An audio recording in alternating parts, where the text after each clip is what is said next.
Sis, your beauty is the seed that God wants to use to draw the men of the nations that you've been assigned to before the foundations of the world even existed. In Esther chapter 2, the king was on a hunt for a new queen because the previous queen got exiled, child, and that's a story for another day.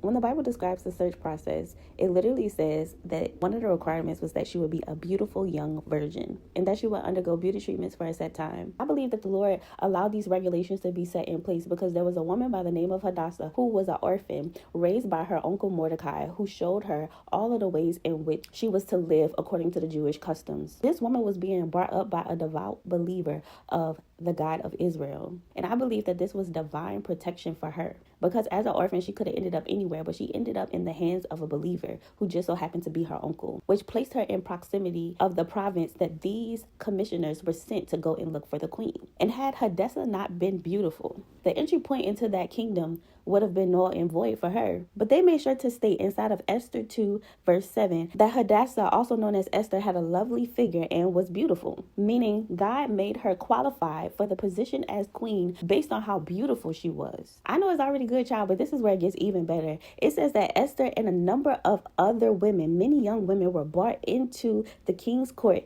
and they were put under the care of a eunuch. Esther then found favor in the eyes of the king's eunuch. And because of that, he started to give her insight on how she could be the one to get the king's heart. Oh, Jesus. The Bible says immediately he started providing her with beauty treatments and special food. And he assigned to her 7 female attendants selected from the king's palace and moved her and her attendants into the best place in the harem. So even when she entered the king's court, she found favor because of her beauty. She found favor because of her figure. She found favor because the Lord had anointed her for that place in that nation at such a time. When the Lord anoints you for something, he starts to move things around so it could be a streamlined process for his will to be worked in the earth through you. Again, woman of God, your beauty is a seed to draw the men of the nations that God called you to before the foundations of the earth ever existed. And not only was Esther beautiful on the outside, she was beautiful on the inside too, because the Bible also goes on to say that these women, whenever they would go and have their time before the king, they would get to bring him a gift. My God, today.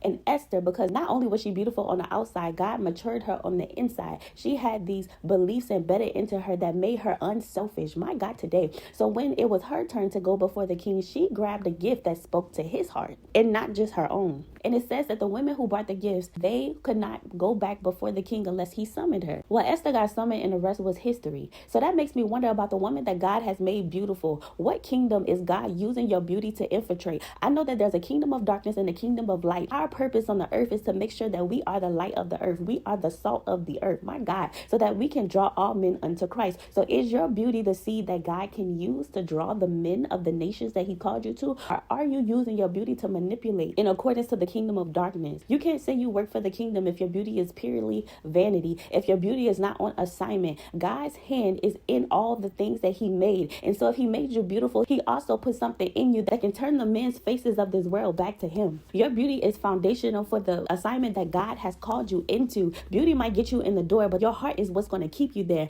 Beauty might get you to the seat. Beauty might get you into the room, but your heart is the thing that's going to sustain you and bring favor in the sight of the king. God is calling his beautiful women back into their place. It's time for you to be feminine again. It's time for you to be soft again. It's time for you to believe God again. It's time for you to get your hair done, nails done, everything did again. It's time for you to walk into these rooms like God sent you there. And when he sent you there, let your character speak louder than your beauty, because that's the thing that's going to set you apart. The favor of the Lord is upon his women to be beautiful and poised, to be beautiful and called, to be beautiful and anointed, to be beautiful and revelatory. Your beauty is going to be used to infiltrate demonic systems. Because Esther was in place, the demonic plot that was against the Jews got foiled because one beautiful woman was called to the nations that she was appointed to. In doing that, God used her beauty as a door to save the life of the Jews. What the enemy tried to wipe out, God restored because he used one woman's beauty as a door for redemption.